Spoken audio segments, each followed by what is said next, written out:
บายดีทุกคนมินี่ค่อยจะไปรอปลานะครับมินี่ค่อยจะส่วนทุกคนไปรอปลาเนาะและจะพาทุกคนไปเบิร์นด้วยกันและตรงนี้ก็จะมีตุ๊โตเนาะวินี่มีตุ๊โตแล้วก็เขาก็จะได้ไปทางอื่นเนาะว่าเพราะว่ามันยูนี่ตะกี้มันยูนี่มันท่ามเนาะท่ามไปแต่ว่าเขากลับไปบ่ได้แล้วเนาะเดี๋ยวนี้นะเขาจะได้ข้ามไป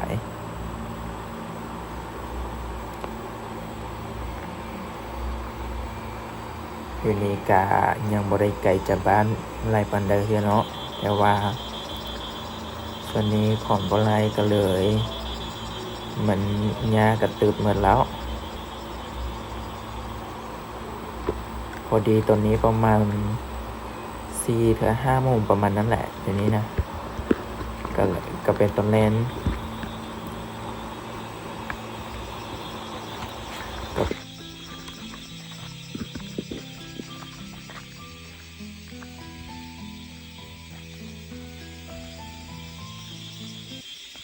โอเค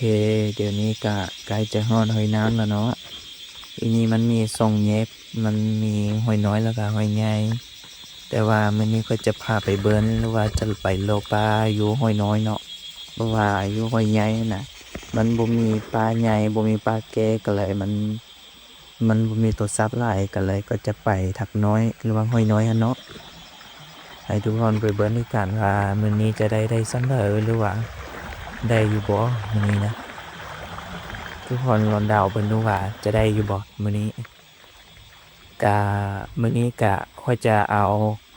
วิดีโอหรือว่าคลิปตัวนี้ไปคลิปแรกหรือว่าคลิปฐานที่ค่อยได้ลงมาเป็นการทำมาฮานิกีในธรรมชาติเนาะเป็นการไปยีดตัวโน้ตตัวโฮดอีหยังต่างๆแต่มื้อหน้าค่อยก็จะเอาวิดีโอที่ดีกว่านี้มาให้ทุกคนเบิ่งเนาะและตัวนี้เป็นหอยน้อยและเดี๋ยวนี้ค่อยก็จะขึ้นไปอยู่นี่เนาะส่วนตัวนี้ตะกี้เป็นส่วนคนพ่อแม่เนาะพ่อแม่ค่อยเขาจะได้รอฮอดอยู่นี่แล้วก็เขาจะปูดตอดอ้อยหรือว่าอิหยังต่างๆเนาะข้างจริงเขาเจ้าก็ปูดไว้อยู่หั้นเดี๋ยวนี้ข้อยก็จะคร้านไปหรือว่าจะไปนี้เนาะไปทางนี้แล้วก็ใกล้จะฮอดแล้วนำบ่ที่ว่าข้อยเห็นไว้มันมีมัดไม้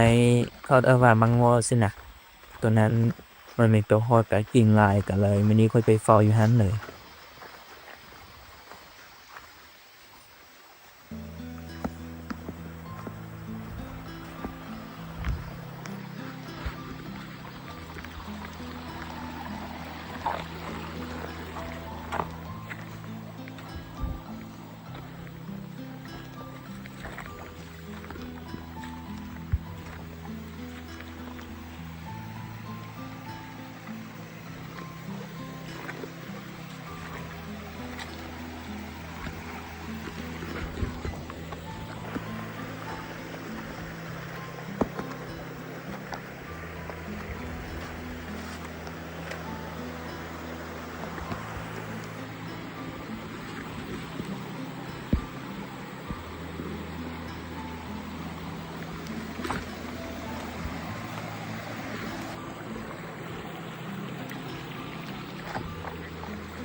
โอเคเดี๋ยวนี้ข้อยก็ใกล้จะฮอดแล้วเนาะมัดไม้ตัวนี้น่ะเอาตัวนั้น20,000ก่อนหั้นอ้ายก็ค่อยมาเอามาหมายตัวนี้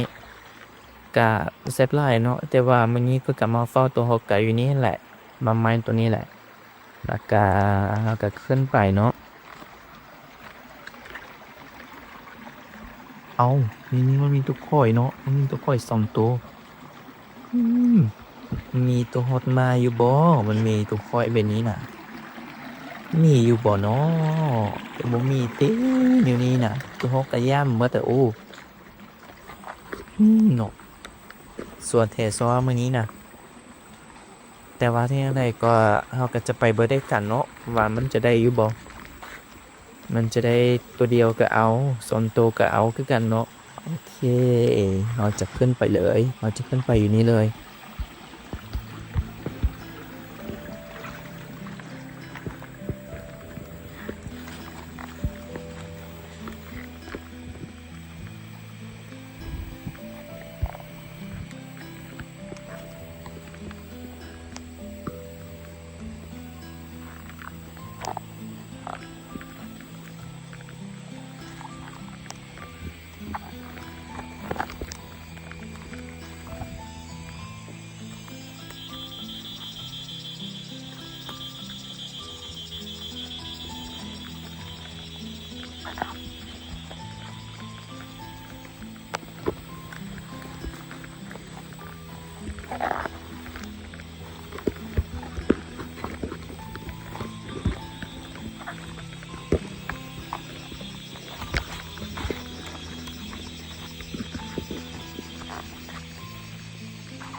โอเคสุดท้ายเฮากลับมาฮอดแล้วเนาะอยู่นี่แหละไว้จะนำเป๋าอยู่นี้แล้วก็เบิ่งว่ามันมีตัวฮอดอยู่ตัวฮอดมาบ่ให้ทุกคนเบิ่งด้วยกันเนาะเพราะว่ามื้อนี้ก็จะจับก้อนอยู่นี้ไว้ฝากก้อนถ่ายไว้อยู่นี้แล้วก็ให้ทุกคนได้เบิ่งว่ามันเฮาได้สังไดหรือว่าค่อยจะเป่าได้ได้สินะโอเคเฮาจะเป่าด้วยกันเนาะแล้วก็พอดีตอนนี้ค่อยก็เห็นตัวเล่นตัวนึงเนาะมันมีอยู่เพิ่นนี่อ้าวตัวเล่นเด้ออันนี้ตัวนี้ตัวเล่นเด้อสิยินบ่ค่อยว่ามันเปื้อนลูกควันอีหยังนะบ่ยิงดีกว่าเนาะบ่ยิงเลยตัวเล่นซื่อๆน้อยโพดยังบ่ได้ก็เลยบ่เป็นกินแล้วมันเฮ้ยมันมีตัวน็อตเด้ออันนี้ตัวน็อตสิยิงบ่น้อยโพดบ่ยิงเนาะเอ้ยเราจะเอาด้วยกันโอเคเดี๋ยวเราจะเบิ่นด้วยกัน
สุดท้ายก็ได้ตัวหนึงแหล้วเนาะ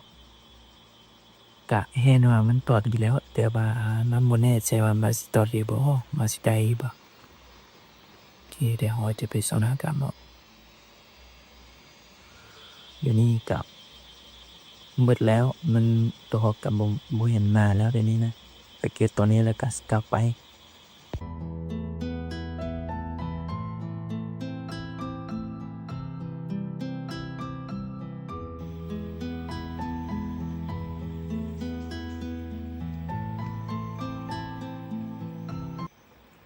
มาเฮาไปเบิ่งด้วยกันเนาะออกไปเบิ่งนำกันเลยโอเคเดี๋ยวไปจับก่อนให้ไปนะครับ